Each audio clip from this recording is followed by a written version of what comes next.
Hello students, welcome to physics X. तो आज की क्लास में हम लॉज ऑफ मोशन स्टार्ट करने जा रहे हैं। ठीक है, लॉज ऑफ मोशन। मोशन के पीछे क्या रीजन होता है, ठीक है, ये सब हम स्टार्ट करने वाले हैं। तो इसमें सबसे पहले सबसे इंपॉर्टेंट हम पढ़ने जा रहे हैं फोर्स के बारे में। फोर्स क्या होता है, फोर्स को हम कैसे डिफाइन करते हैं? Force is a simple push और पुल।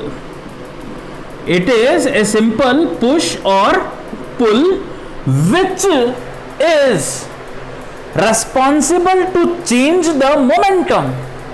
अभी हम इसकी भी बात करेंगे, ठीक है। तो यहां पे फोर्स को मैंने डिफाइन किया पुश और पुल, जिसकी जो यूनिट होती है वो होती है न्यूटन। ठीक है, जिसकी जो यूनिट है वो होती है न्यूटन, MKS यूनिट। ठीक है, नेक्स्ट, अब इस नेचर में जो फोर्स होते हैं, इन नेचर फोर्स का जो क्लासिफिकेशन किया जाता है वो किस तरह से किया जाता है? देखो, एक होता है gravitational force,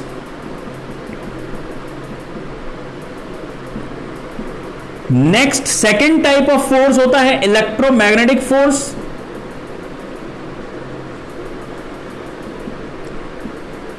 third type of force होता है strong nuclear force, and fourth type of जो क्लासिफिकेशन है वो होता है वीक फोर्सेस। ये एक क्लासिफिकेशन है कि इस यूनिवर्स में जितने भी तरह के फोर्सेस ऑब्जर्व किए जाते हैं उनका मतलब 4 तरह के फोर्सेस ऑब्जर्व किए जाते हैं। ठीक है, 4 तरह के बेसिक फंडामेंटल फोर्सेस यहां पे होते हैं। These are fundamental forces. लेकिन हम इस क्लासिफिकेशन को इस चैप्टर में नहीं पढ़ेंगे, तो फिर क्या पढ़ेंगे? हम इस क्लासिफिकेशन को बिल्कुल भी इस चैप्टर में बिल्कुल नहीं पढ़ेंगे। ये मैंने केवल एक बात बताई है आपको कि फोर्स को हम कैसे क्लासिफाई कर सकते हैं। What is the classification of the force. ठीक है, नेचर में कितने तरह के फोर्स पाए जाते हैं, कितने तरह के फोर्स ऑब्जर्व किए जाते हैं, इतने तरह के फोर्स। ग्रेविटेशनल फोर्स आप सभी जानते होंगे कि जो अर्थ है, ठीक है, हमें खींच रही है, एक तरह से देखा जाए तो वो ग्रेविटेशनल फोर्स है। दो मास एक दूसरे को अट्रैक्ट करते हैं, वो ग्रेविटेशनल फोर्स है। इलेक्ट्रोमैग्नेटिक फोर्सेस क्या होते हैं? आपने देखा होगा, दो चार्ज सेम चार्ज रिपेल करते हैं, और अगर हम बात करें अपोजिट चार्जेस की तो वो अट्रैक्ट करते हैं। मैग्नेटिज्म फोर्स, चार्ज से ही मैग्नेटिज्म भी जनरेट होता है, लेकिन ये हमारा ऑब्जर्वेशन अभी नहीं है। ये जनरली ये जो फोर्स हैं आप पढ़ोगे, पूरा का पूरा चैप्टर है ग्रेविटेशन के नाम से। 12th क्लास में आते ही सबसे पहले यही पढ़ोगे, electromagnetic force. Next modern physics में थोड़ा सा इनके बारे में जानेंगे, हालांकि हम डिटेल में नहीं पढ़ेंगे जितना डिटेल में हम इन दोनों को स्टडी करते हैं, इतनी डिटेल में हम यहां पे नहीं पढ़ेंगे इन दोनों को। ठीक है, तो बात समझ में आई? तो ये क्लासिफिकेशन है फोर्स का कि इस नेचर में कितने तरह के फोर्स ऑब्जर्व किए जाते हैं फंडामेंटली। ठीक है, इतने तरह के। लेकिन हम इस तरह के फोर्स यहां पे नहीं पढ़ेंगे, हम पढ़ेंगे कुछ और तरीके के। ठीक है, मतलब होगा सब कुछ इनमें ही, लेकिन हम इस टाइप से नहीं पढ़ेंगे। फॉर एग्जाम्पल हम यहां पे पढ़ेंगे normal reaction, normal force, tension force, friction force, spring force, इस तरह के फोर्सेस हम यहां पे स्टडी करेंगे। इन सभी को अगर देखा जाए तो जनरली ये सभी इलेक्ट्रोमैग्नेटिक फोर्स का ही एक एग्जाम्पल होता है। ठीक है, जनरली ये सभी इलेक्ट्रोमैग्नेटिक फोर्सेस का ही एग्जाम्पल होता है। ठीक है, तो ये वाले फोर्सेस हम स्टडी करेंगे यहां पे। तो देखो, इस चैप्टर में आपको हम क्या क्या बताएंगे। फर्स्ट, इस चैप्टर में जो थ्योरेटिकल पोर्शन है वो है लॉज ऑफ मोशन, जो न्यूटन के 3 there are 3 laws, fundamental laws of Newton, जिनसे हम पूरी किसी भी मोशन को एक्सप्लेन कर सकते हैं पार्टिकल की।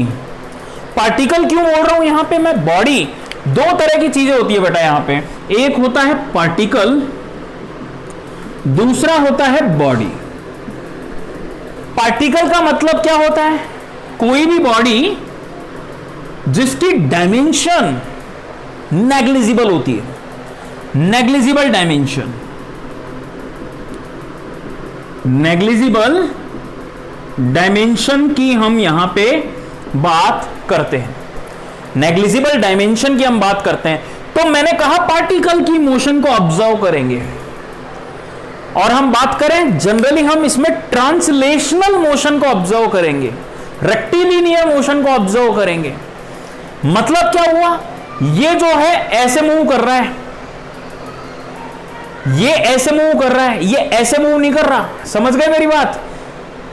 हम यहां रेक्टिलिनियर मोशन को ऑब्जर्व करेंगे, ना कि रोटेशनल मोशन को। रोटेशनल के लिए एक अलग से बहुत ही अच्छा चैप्टर आपका इंतजार कर रहा है। ठीक है, तो बात समझ में आई? तो यहां पे हम हमेशा केवल किसकी बात करेंगे बेटा? पार्टिकल की हम बात यहां पे करेंगे। अगर मैं बाई चांस बॉडी बोलूं, या फिर कहीं क्वेश्चन में आपके पास बॉडी लिखा हुआ है, तो भी उसको आपको एक तरह से पार्टिकल के जैसा ही ट्रीट करना है। सेंटर ऑफ मास से पहले, मतलब in this chapter, in next chapter work, energy, power, circular motion, वहां तक आपको बॉडी की बात ही नहीं करनी है, केवल पार्टिकल की तरह इसको ऑब्जर्व करना है मोशन को। ठीक है, बात समझ में आई? नेक्स्ट, आज का ये जो लेक्चर है बहुत ही इंटरेस्टिंग, बिल्कुल थ्योरेटिकल होने जा रहा है। मतलब थ्योरेटिकल मतलब आपको इस लेक्चर को अगर समझ लिया ढंग से, तो लॉज ऑफ मोशन में कोई प्रॉब्लम आएगी ही नहीं। फोर्स में, वहां पे तो फिर फोर्स अप्लाई करना है, वो तो मेरा काम है आपको सिखाना, खतरनाक तरीके से सिखाऊंगा बिल्कुल। ठीक है, तो बात समझ में आ गई? नेक्स्ट, तो हम यहां पे फोर्स की बात कर रहे हैं। ठीक है, अब यहां पे हम फोर्स की बात कर रहे हैं। फोर्स मतलब पुश और पुल। फंडामेंटली फोर्स को 3-4 तरह से क्लासिफाई किया जाता है। ठीक है, इसकी यूनिट न्यूटन होती है। नेक्स्ट, अब हम लॉस की बात करते हैं, जिससे कि हम इसको समझ पाएं।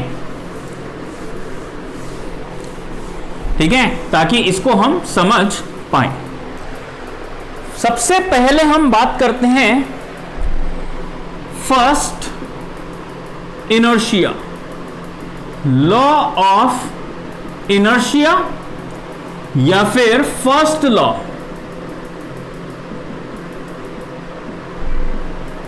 इसकी हम बात कर रहे हैं सबसे पहले। ठीक है, लॉ ऑफ इनर्शिया। यहां पे एक बहुत ही अच्छा वर्ड आया है, इनर्शिया। इसका मतलब क्या है? इनर्शिया का मतलब किसी भी बॉडी के लिए वो कितनी कैपेसिटी रखती है कि अपनी मोशन को क्या कर सके? अपोज कर सके। फॉर एग्जाम्पल, जैसे मैं इस पेन को उठा के आराम से फेंक सकता हूं, लेकिन उतनी ही आसानी से कार को उठा करके फेंक सकता हूं क्या? बिल्कुल नहीं फेंक सकता।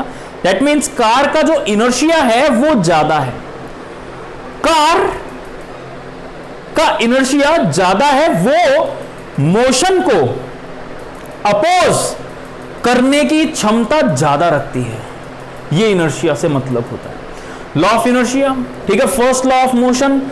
बहुत ही पहले प्रैक्टिकल एग्जांपल समझते हैं।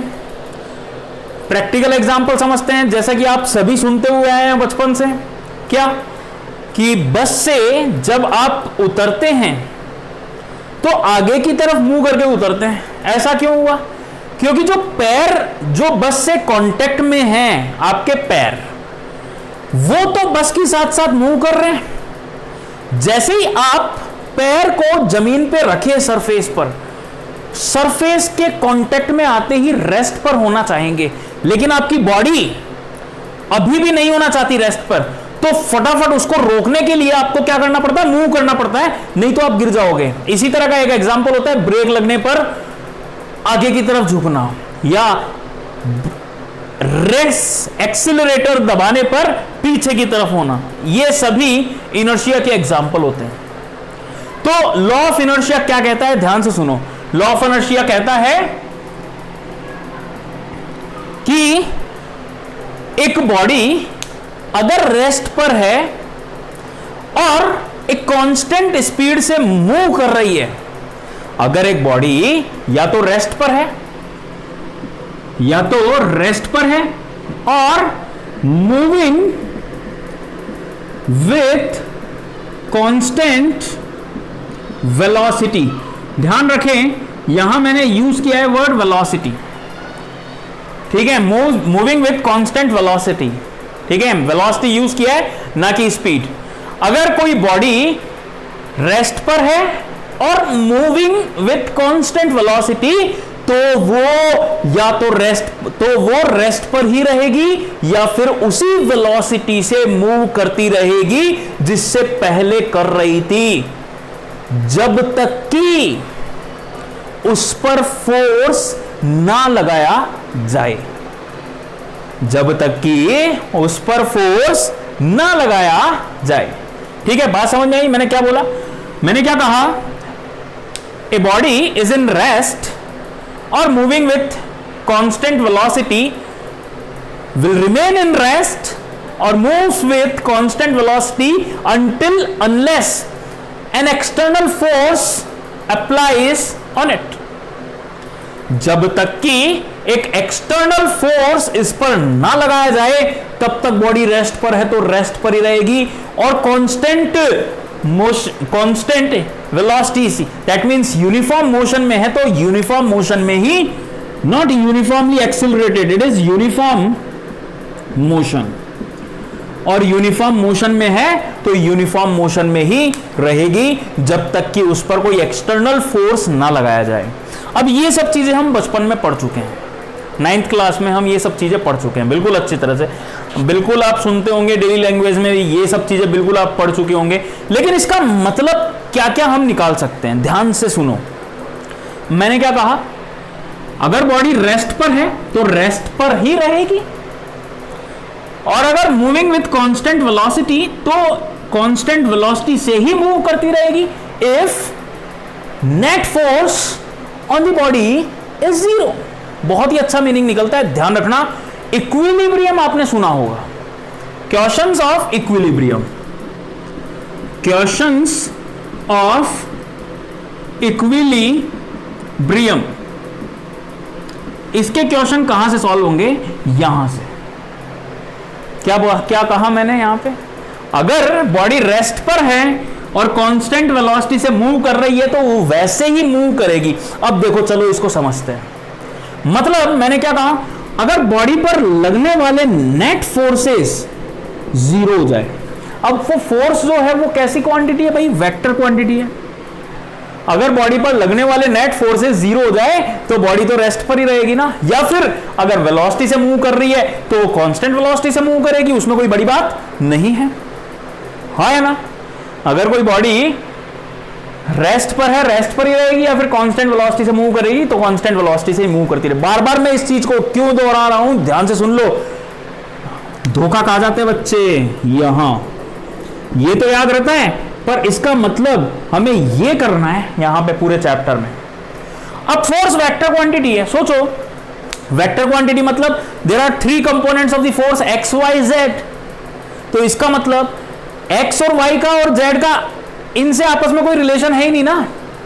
सोचो कोई फोर्स x एक्सिस में लग रहा है और y एक्सिस में लग रहा है, क्या ये दोनों कंपोनेंट जीरो हो सकते हैं? नहीं हो सकते। सोचो मुझे कोई इधर 10 न्यूटन से खींच रहा है, इधर भी 10 न्यूटन से खींच लिया, तो मैं क्या रेस्ट पर ही रहूंगा? बिल्कुल रहूंगा। लेकिन इधर 10 न्यूटन से और इधर 10 न्यूटन से खींच लिया, क्या मैं रेस्ट पर नहीं रहूंगा? नहीं रहूंगा, भाग जाऊंगा ना इस तरफ, हाँ है ना? 10 न्यूटन की वजह से इधर चला, 10 न्यूटन की वजह से ऊपर चला, ऐसे इधर भाग गया रिजल्टेंट। तो इसका मतलब क्या है? नेट फोर्सेस जीरो होना चाहिए। इसका मतलब मैं कह सकता हूं sigma F is zero. Vector addition बोल रहा हूं मैं। इसका मतलब अगर बॉडी एक्स एक्सिस पर मूव नहीं कर रही है तो सिग्मा एफ एक्स डायरेक्शन के सारे फोर्सेस, सिग्मा का मतलब नेट फोर्सेस, रिजल्टेंट जीरो हो जाने चाहिए। और अगर बॉडी वाई एक्सिस पर मूव नहीं कर रही है तो वाई डायरेक्शन में लगने वाले सारे जीरो हो जाएंगे, और अगर जेड डायरेक्शन में मूव नहीं कर रही है तो जेड डायरेक्शन के भी जीरो हो जाएंगे। तो आपको ध्यान से देखना है कि कौन सी एक्सिस में इक्विलिब्रियम है, इक्विलिब्रियम है कौन सी एक्सिस में। हो सकता है एक्स एक्सिस में मूव कर रही है लेकिन वाई एक्सिस में मूव नहीं कर रही है, और आप इक्वेशन लगा रहे हैं इस डायरेक्शन में। नहीं भाई, ध्यान से देखेंगे तो इस डायरेक्शन में मूव नहीं कर रहे हैं। बात समझ में आई, हाँ या ना? अरे बोलो भाई, ठीक है। तो ध्यान रखें, first law of motion, Newton's first law क्या कहता है? A body is in rest, will remain in rest और will move with uniform motion if until unless an external force act on it। ये है, ठीक है। नेक्स्ट, तो इसका ही मैं आपको बता रहा हूं रिजल्ट। अगर बॉडी वापस पार्टिकल की मैं बात करूंगा, ठीक है, बॉडी बोल रहा हूं, पार्टिकल ही आप समझिए। रोटेशनल इफेक्ट नेग्लिजिबल है, रोटेशनल इफेक्ट है ही नहीं यहां पे। बात समझ में आ गई? If body is in rest along x axis, तो आप क्या करेंगे भाई? एक्स एक्सिस में जितने भी फोर्स लग रहे हैं उन सबको वेक्टर के साथ ऐड करो और जीरो कर दो। सिग्मा एफ एक्स जीरो कर दो। If body is at rest along y axis, तो वाई एक्सिस पर लगने वाले सारे फोर्सेस को जीरो कर दो। और if body is at rest along Z axis, तो जेड एक्सिस पर लगने वाले सारे फोर्सेस को जीरो कर दो। हालांकि ये चीज नहीं आती है, जनरली आपको दो ही एक्सिस दिए जाएंगे, जिस एक्सिस पर रेस्ट पर है उस एक्सिस वाले नेट फोर्सेस को वेक्टर के साथ ऐड कर दो और जीरो कर दो, काम खत्म। ठीक है, हाँ अभी तो इतना ही है, पूरे चैप्टर में भी इतना ही है, लेकिन फिर हम इतना बड़ा चैप्टर क्यों पढ़ते हैं? क्योंकि मैंने कहा सभी फोर्सेस को जीरो कर दो। पहले फोर्स तो पहचानने तो आने चाहिए ना कि कौन कौन से फोर्स लग रहे हैं, तभी तो जीरो कर पाएंगे ना। अरे हाँ या ना, आया ना? ठीक है, तो ये तो मैं कहूं अगर बॉडी एक्स एक्सिस पर इक्विलिब्रियम में है तो ये कर दो, वाई एक्सिस पर इक्विलिब्रियम में है तो ये कर दो, जेड एक्सिस पर है तो ये कर दो। इसके लिए मुझे आइडेंटिफाई करने पड़ेंगे सारे फोर्सेस। हाँ, फोर्सेस को आइडेंटिफाई करना हम नेक्स्ट क्लास से सीखेंगे, मतलब ठीक है कल से सीखेंगे, आज से नहीं। आज तो हम केवल थ्योरेटिकल पोर्शन देख रहे हैं। तो ये था फर्स्ट लॉ, ये था फर्स्ट लॉ। फर्स्ट लॉ में मैंने सिंपल सा आपको बताया इक्विलिब्रियम। अब कोई जरूरी थोड़ी है आपको यही बोलेगा कि बॉडी रेस्ट पर है, नहीं भाई पहचान लो ना, वो रेस्ट थोड़ी बोलेगा, बड़े हो गए हो, अच्छा वर्ड यूज करेगा equilibrium. A body is in equilibrium, ठीक है। अब वो आपको बोल दे क्या,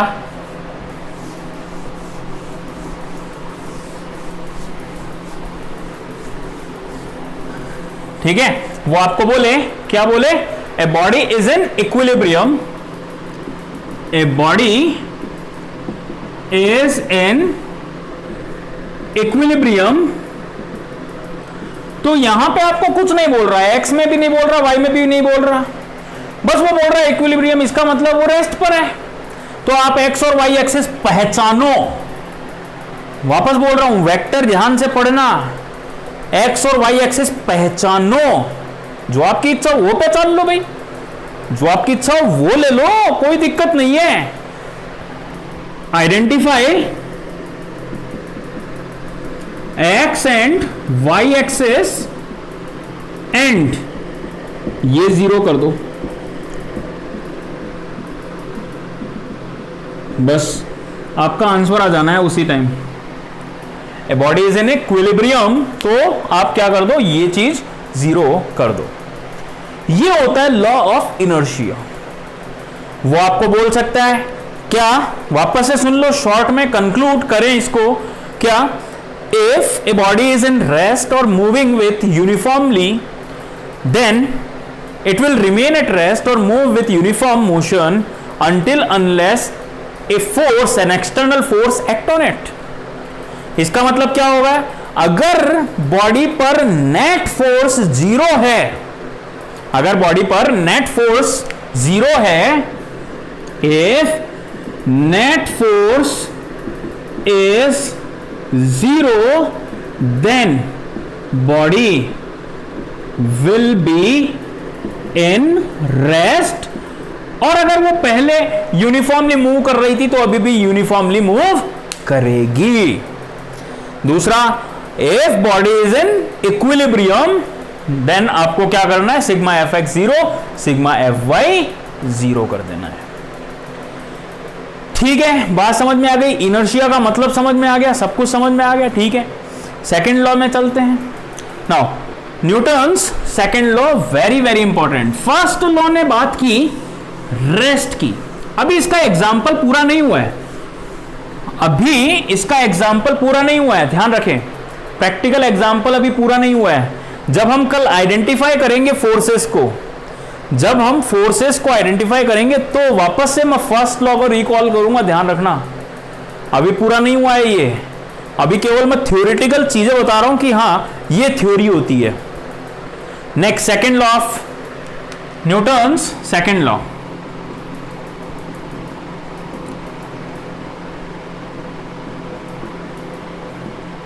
सेकेंड लॉ पढ़ने से पहले हम एक चीज पढ़ते हैं, मोमेंटम. मोमेंटम क्या होता है? ठीक है, मोमेंटम क्या होता है? कंसीडर कोई भी मास m है, m मास वो v वेलोसिटी से मूव कर रहा है, वेलोसिटी इज v, तो इस बॉडी का मोमेंटम दिया जाता है m इंटू v, और जो v की डायरेक्शन होती है वो ही p की डायरेक्शन होती है, वो ही मोमेंटम की डायरेक्शन होती है. That means momentum is defined as the multiplication of mass and velocity. Momentum is defined as the multiplication of mass and velocity. This is defined as momentum, and direction of momentum is in the direction of velocity. Direction of the momentum is in the direction of velocity. जिस direction में velocity है उसी direction में momentum होगा. अगर body move नहीं कर रही है, जीरो पे है, रेस्ट पर है, तो उसका मोमेंटम कितना हो गया? जीरो हो गया. अब ध्यान से सुनो, ये मोमेंटम हो गया. जैसे मान लो ये बॉडी है, ऐसे मूव कर रही है v वेलोसिटी से, तो मोमेंटम ये हो गया m इंटू वी, और उसकी डायरेक्शन क्या हो गई? यही हो गई. ठीक है, इट्स वेरी सिंपल मोमेंटम. ठीक है, फॉर एग्जाम्पल मैं आपको बोलूं, ए body is moving, a body of 1 kg is moving along the negative y axis with 10 metre पर सेकेंड. Find momentum. तो P बराबर m इंटू वी. m कितना? 1 kg इंटू 10, लेकिन किस तरफ मूव कर रहा है? along the negative y axis, तो माइनस j कैप. तो मोमेंटम कितना आ गया बेटा? Minus 10 j cap. This is the momentum. Simple है. अब देखो ध्यान से, मोमेंटम की जो डायरेक्शन है वो डायरेक्शन है वेलोसिटी की. ठीक है, और अगर वेलोसिटी कांस्टेंट रही तो मोमेंटम भी कांस्टेंट रहेगा. और अगर वेलोसिटी कांस्टेंट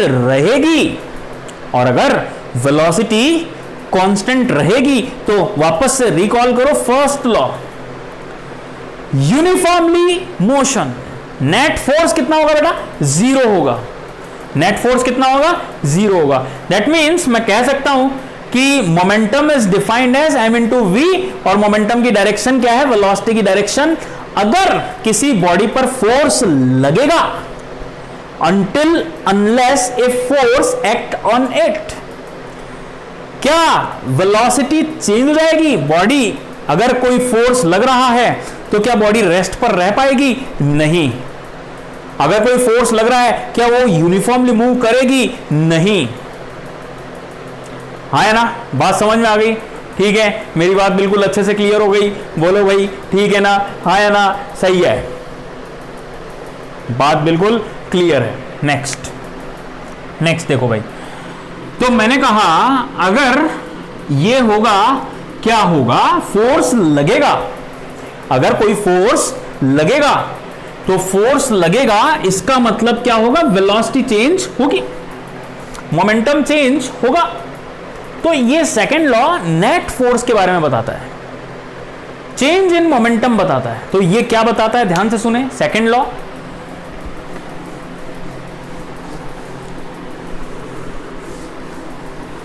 सेकंड लॉ बताता है क्या, ध्यान से सुने मैं क्या बता रहा हूं।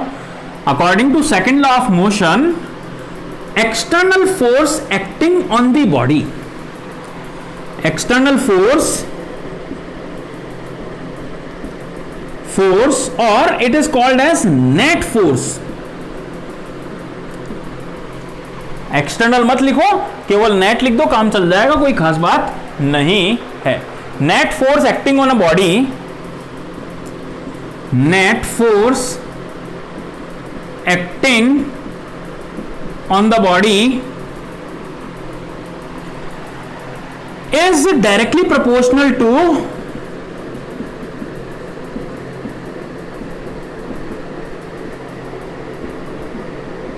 is directly proportional to rate of change of momentum with respect to time। ठीक है, अब देखो प्रैक्टिकल एग्जांपल, सोचो जब कोई बैट्समैन बैटिंग करता है तो बॉल ऐसे आती है, बॉल ऐसे आई, ऐसे किया, क्या बॉल का मोमेंटम पहले ऐसे था, फिर बाद में क्या हो गया, ऐसे हो गया, क्या चेंज हुआ मोमेंटम में? बिल्कुल हुआ। और यही मोमेंटम में चेंज फोर्स आ गया, यही मोमेंटम में चेंज कैसे आ गया, फोर्स के रूप में यहां आ गया। ठीक है, बात समझ में आई मेरी, मैंने क्या कहा है यहां पे? तो ये कहा it is directly proportional to rate of change of momentum with respect to time. ना अब ये जो प्रोपोर्शनैलिटी चिन्ह साइन जो हम हटाएंगे, जब हम हटाएंगे प्रोपोर्शनैलिटी साइन को, तो यहां पे जो प्रोपोर्शनैलिटी साइन की वैल्यू है वो कितनी होगी, 1 होगी। तो इसका मतलब F बराबर dP अपॉन dt हो गया। मोमेंटम में चेंज होगा तो फोर्स लगेगा ही लगेगा, या फिर यूं कहे फोर्स लगेगा तो मोमेंटम में चेंज होना ही होगा। सही कहा, अगर फोर्स लगेगा तो मोमेंटम में चेंज जरूर होगा, अगर फोर्स लगेगा तो मोमेंटम में चेंज जरूर होगा, इसमें कोई दो राय नहीं है। ठीक है, तो बात समझ में आ गई भाई। अब इसी जगह मैं यहां पे कई बार क्या लिखा जाता है, एवरेज फोर्स भी लिख दिया जाता है। Average force is like delta P upon delta T, that means it is P final minus P initial upon delta T, F average. ठीक है, F एवरेज इस तरह से भी लिखा जाता है। बात समझ में आ रही है ना भाई? F एवरेज इस तरह से भी हम लिखते हैं। ध्यान से देखो, अब बेटा एक चीज प्रैक्टिकली समझाने की कोशिश करता हूं मैं आपको, देखो ध्यान से, फिर बाद में इसको आगे हम सॉल्व करेंगे। एक चीज मैं प्रैक्टिकली समझाने की कोशिश करता हूं, चलो ठीक है। F is equals to dP upon dt, और we can say that F average is defined as delta P, मतलब P final minus P initial upon delta T। कभी क्रिकेट खेले होंगे, फील्डिंग में कभी कभार कैच पकड़ा होगा, तो जब आप कैच पकड़ते हो तो ऐसे करते हो, मान लो बॉल आ रही है बड़ी तेजी से और आपने, बॉल ऐसे आ रही है, ऐसे बॉल आई और आपने ऐसे लेके गए हाथ को, मजा आता है ना, हाथ में दर्द हो जाता, लग जाती है हाथ में। क्यों लगती है? चलो आप हाथ को ऐसे नहीं लेके गए, बॉल आ रही है और आपका हाथ यहीं पे रहता है, अच्छा, तो भी मजा आता है। क्यों आता है? देखो ध्यान से, मजा, ये मजा ही सजा है। ये ऐसे आई, ये ऐसे आई, फाइनल मोमेंटम, बॉल रुक गई ना हाथ में आके, final momentum is zero, final momentum is zero. Initial momentum, let's assume ball मान लो, चलो बॉल मान लिया मैंने 10 ग्राम की, मान ली 10 ग्राम, इतनी हल्की तो नहीं हो, 100 ग्राम मान लेते हैं, 100 gram. Final momentum P initial बराबर m into v, final momentum कितना हो गया? 100 ग्राम, और 100 ग्राम का मतलब 0.1 kg इंटू v का मतलब कितना हो गया? लगभग मान लो 10 मीटर पर सेकंड से आती है। और आपने कितने टाइम में वो रुक गई? कितने टाइम मतलब हाथ से टकराते ही वो रुक गई। मैं ये वाला टाइम नहीं बोल रहा हूं, जिस समय उसने हाथ को टच किया, ऐसे ऐसे जा रही थी, यहां पे देखो अचानक से रुक गई, हाँ है ना, देखो बिल्कुल अच्छे से दिखाऊं आपको, ये ऐसे आ रही थी, ऐसे आ रही थी, अब वो डेल्टा टी जो आएगा यहां पे टच की, रुक गई, ये वाला टाइम। तो आप सोच सकते हो ये वाला टाइम बहुत कम है। लेट्स अज्यूम 0.01 सेकेंड, तो ये कितना हो गया? देखो -100 न्यूटन। और तो इतना फोर्स लगेगा तो मजा ही आएगा ना। कितना फोर्स लगाया आपने? 100 न्यूटन, इतना फोर्स लगा दिया। अब आप इसको क्या करते हो? अब आप बॉल को ऐसे कैच करते हो, आपने देखा हो तो ऐसे हाथ को थोड़ा सा पीछे लेके जाते हो, हाँ है ना। क्यों लेके जाते हो? क्योंकि एक तो आपने ये टाइम इंक्रीज कर दिया, टाइम इंक्रीज कर दिया, इसका मतलब ये वाली वैल्यू डिक्रीज हो गई, हाँ है ना। और टाइम इंक्रीज कर दिया, ये वाली वैल्यू डिक्रीज हो गई, मतलब फोर्स जो है वो डिक्रीज हो गया। तो दैट इज द रीजन ऐसे आता है। ठीक है ना, बात समझ में आ गई मेरी? बहुत ही सिंपल तरीके से बता रहा हूं, ठीक है। तो ये होता है सेकंड लॉ। तो ये एक प्रैक्टिकल एग्जांपल है सेकंड लॉ का, ठीक है। ये एक प्रैक्टिकल एग्जांपल है सेकंड लॉ का। अब देखो सेकंड लॉ को इस तरह से तो रिजल्ट हम बता ही सकते हैं। एक चीज और मैं बता देता हूं आपको, F is equals to dP upon dt। मैंने क्या कहा? फर्स्ट लॉ, वापस से फर्स्ट लॉ रिकॉल कर रहा हूं। मोमेंटम में चेंज होगा तो ही तो फोर्स आएगा ना। अगर मोमेंटम कांस्टेंट है, P इज कांस्टेंट, और याद करो हमने डिफरेंशिएशन में सीखा था कांस्टेंट का डिफरेंशिएशन कितना होता है? 0 होता है। तो नेट फोर्स 0 हो गया। इसका मतलब अब मैं ये भी बोल सकता हूं, अगर नेट फोर्स 0 है तो मोमेंटम कांस्टेंट रहेगा, मोमेंटम कांस्टेंट रहेगा। ये पार्टिकल्स पर भी सत्य है, और ये एक ऐसे सिस्टम में भी सत्य है जहां बहुत सारे पार्टिकल है। फॉर एग्जाम्पल गन और बुलेट, इनिशियली गन और बुलेट रेस्ट पर है, हाँ या ना, सही है। अब जैसे ही बुलेट यहां से निकली, बुलेट का कुछ मोमेंटम आया, किधर की डायरेक्शन में आया? इस तरफ। लेकिन इनिशियल मोमेंटम तो 0 था इस पूरे सिस्टम का, गन प्लस बुलेट का। तो अब बुलेट जैसे ही बाहर निकली, इसका मोमेंटम आया, मोमेंटम आ गया। तो इस मोमेंटम, हमें पता है फाइनल मोमेंटम भी 0 होना है। तो जैसे ही बुलेट ऐसे जाती है, गन ऐसे आती है, ऐसे, ताकि मोमेंटम वही रहे जो पहले था सिस्टम का। That means momentum conservation. If net force on the system of bodies is 0, then momentum of the system will be conserved।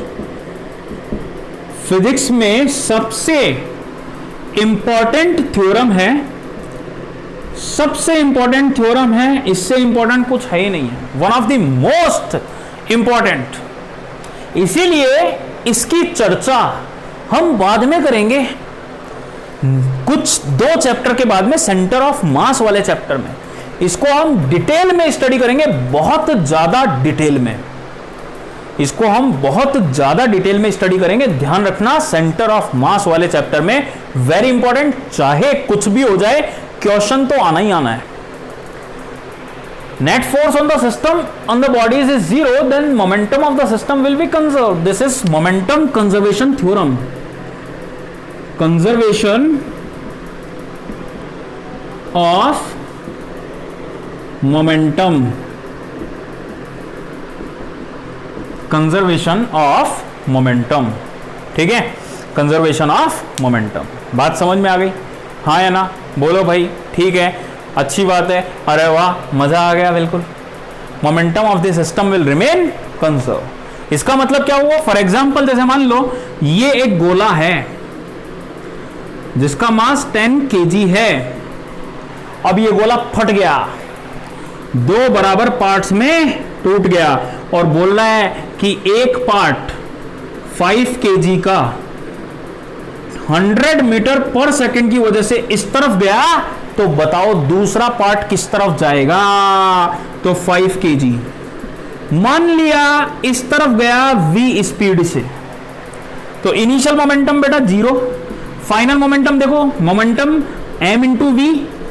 इन पूरे सिस्टम का मोमेंटम देखना है मुझे, पूरे सिस्टम का मोमेंटम देखना है। m इंटू वी, किस तरफ है v? माइनस आई कैप प्लस फाइनल मोमेंटम, दोनों का मोमेंटम ऐड कर देंगे, 5 इंटू 100, तो v बराबर 100 आ गया। मतलब दूसरा पार्टिकल भी इसी तरफ जाएगा। ये एक सिंपल एग्जाम्पल था, हालांकि बहुत सारे एग्जाम्पल्स हम सॉल्व करेंगे मैंने जब बताया वहां पे, या फिर कुछ एक एग्जाम्पल हम इसी तरह के सॉल्व करेंगे कुछ आने वाले नेक्स्ट लेक्चर में, ठीक है, जब हम मोमेंटम की बात कर रहे होंगे। ठीक है, अभी मैं केवल थ्योरेटिकल चल रहा हूं, केवल आपको समझाने की कोशिश कर रहा हूं कि इस पूरे चैप्टर में हम क्या स्टडी करने वाले हैं। अब देखो नेक्स्ट, तो इस तरह से तो मैंने डिफाइन कर दिया भाई इसको।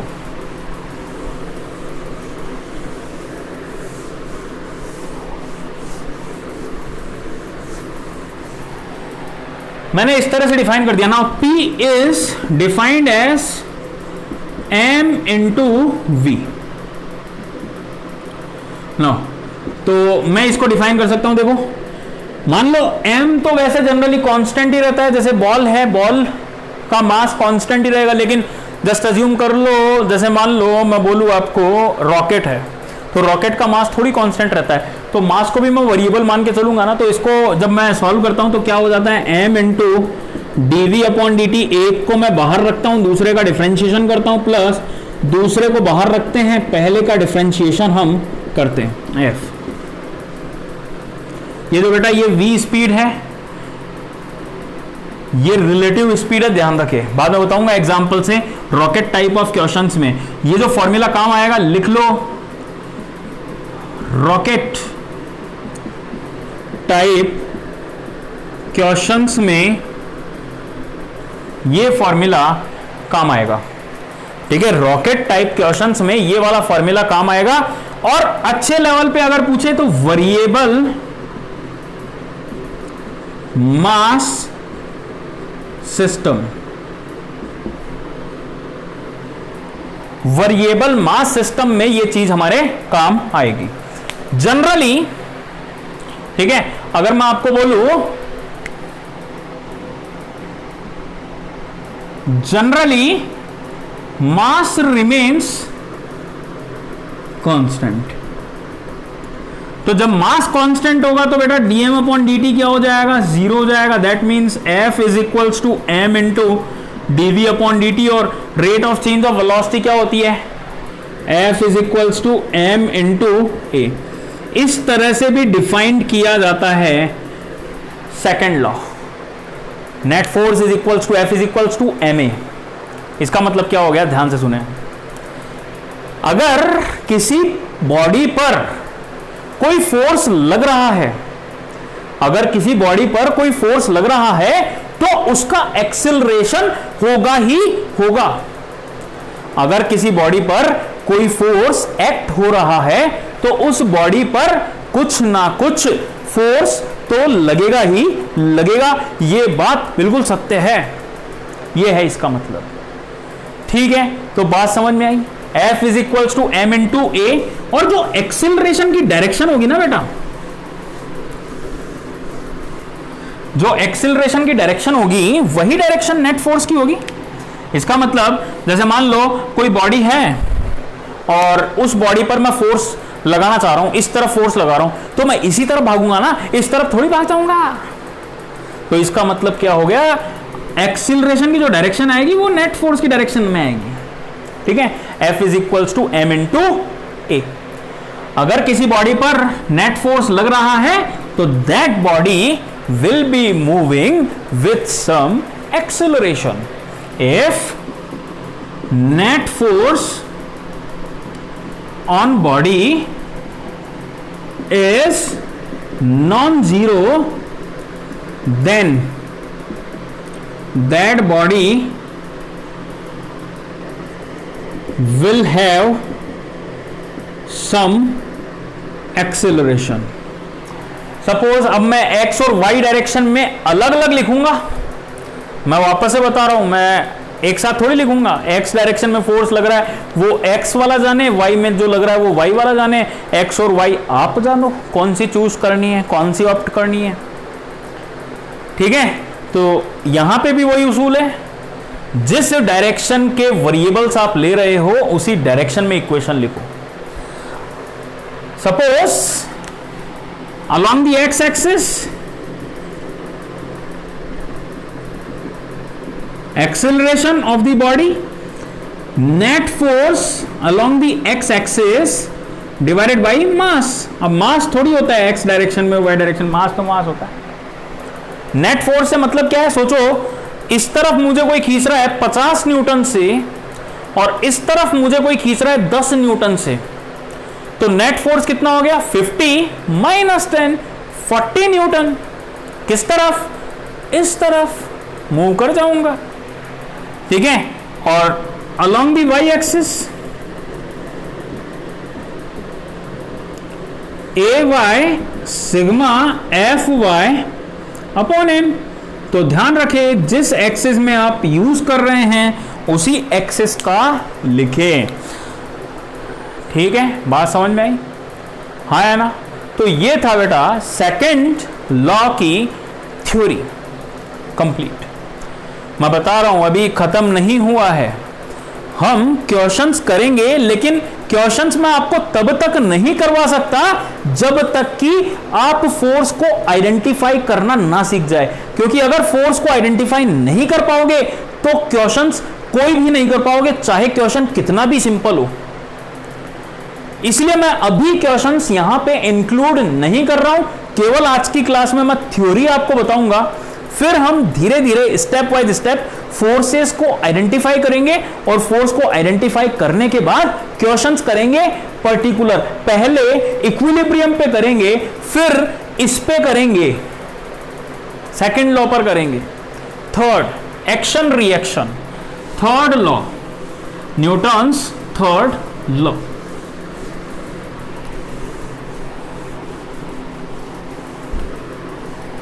थ्योरी को बड़े ही ध्यान से समझना, क्योंकि ये चीज समझ में आ जाएगी फिर इतनी प्रॉब्लम आपको नहीं होगी। ठीक है, पानी पी लेता हूं थोड़ा यार।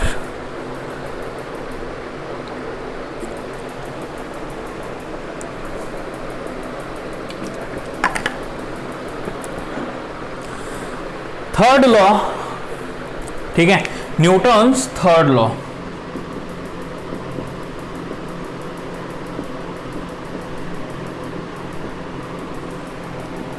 or it is also called as action reaction law. Every action has equal and opposite reaction. ये तो ऐसा लॉ है जिसको चाहे किसी ने साइंस ली हो या नहीं ली हो, आर्ट्स भी ली है तो भी पता है, कॉमर्स भी ली है तो भी पता है, अनपढ़ भी है तो भी पता है। इतना पॉपुलर है ये action reaction. Every action has equal and opposite reaction. ठीक है, every action has equal and opposite reaction।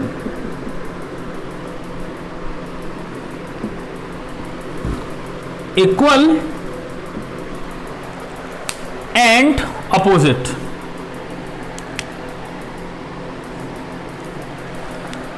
Action reaction समझने की कोशिश करो। मैं यहां पे ये गोला क्यों किया हूं,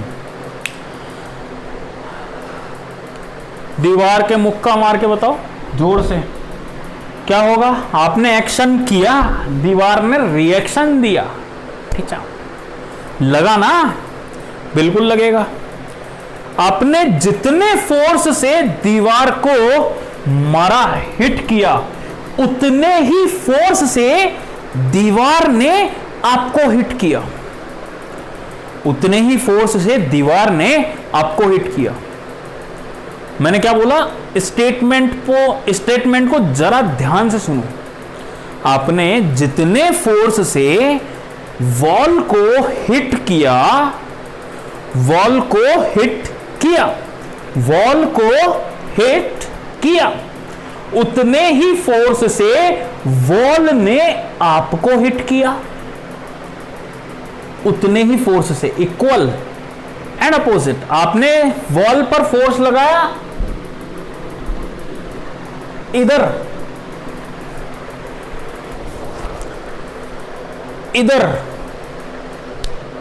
हाँ है ना, इधर, तो आप पे भी तो फोर्स लगा ना, इस तरफ आपने फोर्स लगाया, इस तरफ आप पे लगा, इस तरफ, इक्वल एंड अपोजिट।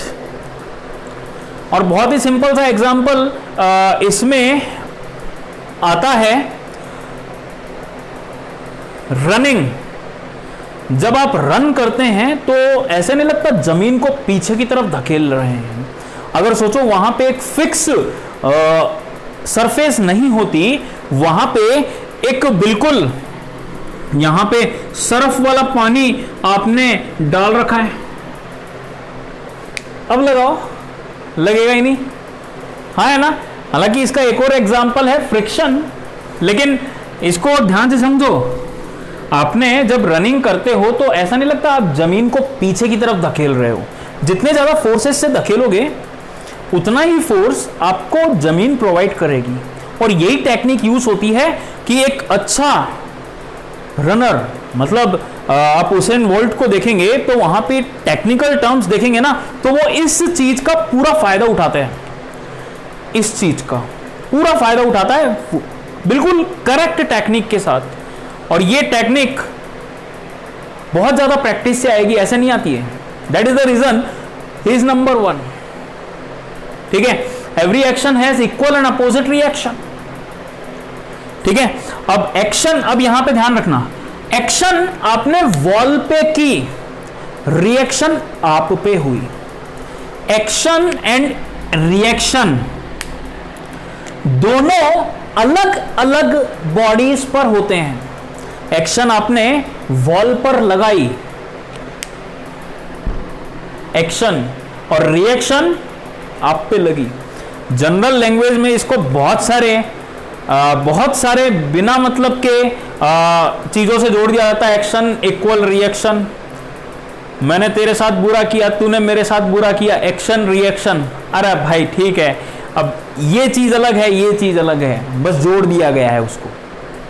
ठीक है, वो जोड़ दिया जाता है उसको। ठीक है, बात समझ में आई? तो यहां पे हम फोर्स की बात कर रहे हैं, फिजिकल क्वांटिटीज की बात कर रहे हैं। सुख दुख ये फिजिकल क्वांटिटी थोड़ी होते हैं। मैंने तेरे को सुखी देखा, तूने मेरे को सुखी देखा, मैंने तेरे को दुख दिया, तूने मेरे को दुख दिया, ये फिजिकल क्वांटिटी थोड़ी है। हम फिजिकल क्वांटिटीज की बात कर रहे हैं। ठीक है, जनरली उस लैंग्वेज में इसे जोड़ दिया जाता है। तो ध्यान से देखें, दैट इज द रीजन बहुत ज्यादा पॉपुलर है, उनमें भी लगता है, बिल्कुल आराम से लगता है। हाँ भाई ठीक है, चलो। एक्शन और reaction both act, action reaction both act on different bodies. ठीक है, एक्शन और रिएक्शन जो होते हैं वो दोनों डिफरेंट बॉडीज पर एक्ट होते हैं। फॉर एग्जाम्पल जैसे मैं दो बॉडीज बना लूं, एक तो ये और एक ये। जनरली अगर हम इन फोर्सेस की बात कर रहे हैं, कांटेक्ट फोर्सेस की बात, तो इनको हम जनरली कांटेक्ट फोर्स बोल देते हैं, रिएक्शन फोर्स बोल देते हैं। जैसे नॉर्मल कांटेक्ट फोर्स मैंने कहा, नॉर्मल कांटेक्ट फोर्स का मतलब क्या हो गया, मैं ध्यान से देखो, मैं सरफेस पे खड़ा हूं, जमीन पर खड़ा हूं, तो जमीन, मैं जमीन पर बोझ हूं, जमीन मेरे ऊपर बोझ है, ऐसे थोड़ी बोलेंगे, मैं जमीन पर बोझ हूं। मतलब क्या हो गया, मैंने जमीन पर एक फोर्स लगाया, उसका रिएक्शन क्या हुआ, जमीन ने भी उतना ही फोर्स लगा दिया मेरे ऊपर। इसको मैं डिटेल में बताऊंगा आपको, एक्चुअल में फोर्स लगा करके बताऊंगा, ठीक है। तो यहां पे इस बॉडी ने इस पर जितना फोर्स लगाया इस तरफ, उतना ही फोर्स इस वाली बॉडी ने इस पर लगा दिया। अब देखो, ये जो फोर्स लग रहा है वो तो फर्स्ट बॉडी पर लग रहा है, N1 एंड N2 बोल देता हूं, ये second body, N1 acting on first body, N2 acting on second body. This is action, इसका रिएक्शन। एक्शन और रिएक्शन दोनों डिफरेंट बॉडीज पर हो रही है और इक्वल, मतलब मैं लिखूंगा N1 is equals to N2, equal. दूसरा, अगर मैं इसको सिस्टम मान लूं, इस दोनों बॉडी को मैं एक सिस्टम मान लूं, तो इस सिस्टम पर ध्यान से देखो कितना फोर्स लग रहा है, नेट फोर्स देखो, net force on both bodies will be 0। N1 लग गया, N2 लग गया, 0 हो गया, दोनों बराबर। वही रीजन हो गया, मैंने 10 न्यूटन इधर 10 न्यूटन इधर, 0 हो गया। हाँ है ना, तो बात समझ में आई। तो ये था एक्शन रिएक्शन लॉ। ध्यान क्या रखना है इसमें एक चीज, एक्शन रिएक्शन जो होती है दोनों डिफरेंट बॉडीज पर एक्ट होती है, ना कि सेम बॉडी पर, दोनों डिफरेंट बॉडीज पर एक्ट होती है। और अगर उन दोनों बॉडीज को एक सिस्टम अज्यूम कर लिया जाए तो उस सिस्टम पर लगने वाला नेट फोर्स 0 होता है। उस सिस्टम पर लगने वाला नेट फोर्स जो होता है वो 0 होता है। ठीक है, तो बात समझ में आई, हाँ या ना? अरे बोलो भाई, हाँ या ना, बिल्कुल अच्छे से। तो ये थे 3 लॉज, न्यूटन के 3 नियम। ठीक है, फर्स्ट लॉ हमें क्या बताता है, इनर्शिया के बारे में बताता है, इक्विलिब्रियम के बारे में बताता है, यूनिफॉर्म मोशन के बारे में बताता है। सेकेंड लॉ हमें एक्सिलरेशन के बारे में बताता है कि यहां नेट फोर्स लगेगा तो एक्सिलरेशन होगा। थर्ड लॉ हमें क्या बताता है, एक्शन रिएक्शन के बारे में बताता है। ठीक है, एक्शन बेसिकली जो न्यूमेरिकल्स होते हैं उनमें इन तीनों का यूज होता है, खासकर फर्स्ट और सेकंड का। थर्ड लॉ का यूज केवल इतना सा होता है जैसे कि यहां पे है, सोचो मैंने इस बॉडी पर एक एन फोर्स लगाया तो इस पर भी एक एन फोर्स लग गया, ये थर्ड लॉ का यूज होगा बीच बीच में क्वेश्चंस में हमेशा। लेकिन ज्यादातर आपको क्वेश्चन जो दिए जाएंगे वो या तो इक्विलिब्रियम पर बेस्ड होंगे या फिर एक्सिलरेशन पर बेस्ड होंगे। तो दो टाइप के क्वेश्चंस आपको मिलेंगे यहाँ पे, या तो इक्विलिब्रियम या एक्सिलरेशन पर बेस्ड, दोनों ही चीजें आपको समझ में आ गई। ठीक है, तो ये थे थ्योरेटिकल एक पोर्शन जिसके बारे में हमने बात की थी। अब हम यहां पे फोर्स को आइडेंटिफाई करना सीखेंगे पहले, फिर इन तीनों के एप्लीकेशंस देखेंगे कि एप्लीकेशंस क्या क्या होंगे। अब देखो, जो हम फोर्सेस यहां पे पढ़ेंगे, this is not the classification, ये हम यहां स्टडी करेंगे तो मैं बताऊंगा। देखो कौन कौन से फोर्स यहां पे हम स्टडी करेंगे। Normal force, normal contact force, second tension, ठीक है, second tension, third spring force, fourth friction. ये मेन फोर्सेस हैं जो हम यहां स्टडी करेंगे। ये अगर आपको पता चल गए और लिख लो, चाहे तो बहुत सारे फोर्सेस होते हैं, बहुत सारे ग्रेविटी, लेकिन ये कुछ मेन फोर्स हैं जो हम यहां स्टडी करेंगे। एक और होता है जैसे सूडो फोर्स, जो हम अभी आपको समझ नहीं आएगा सूडो फोर्स, और बाद में बताऊंगा आपको। तो ये सब फोर्सेस हैं जो हम यहां स्टडी करेंगे फ्रॉम द नेक्स्ट क्लास। सबसे पहले हम इसको समझेंगे, फिर इसको समझेंगे, वेरी वेरी इंपॉर्टेंट। ये दोनों चीज समझ में आ गई तो लगभग आधा चैप्टर फिर समझ में आ जाएगा फिर, क्योंकि ये दोनों फोर्स हम बाद में पढ़ेंगे। पहले हम इन दोनों की बात करेंगे। ये वाले दोनों समझ में आ गए ना, कि कैसे लगते हैं, डायरेक्शन क्या होती है और कैसे अप्लाई किए जाते हैं, डायग्राम कैसे बनाया जाता है। ये दोनों अगर समझ में आ गए तो आधा चैप्टर आपका फिनिश हो गया। ध्यान रखें इस बात का। तो पहले हम इन सब फोर्सेस की बात करेंगे। तो आज के लिए इतना ही। Thank you very much.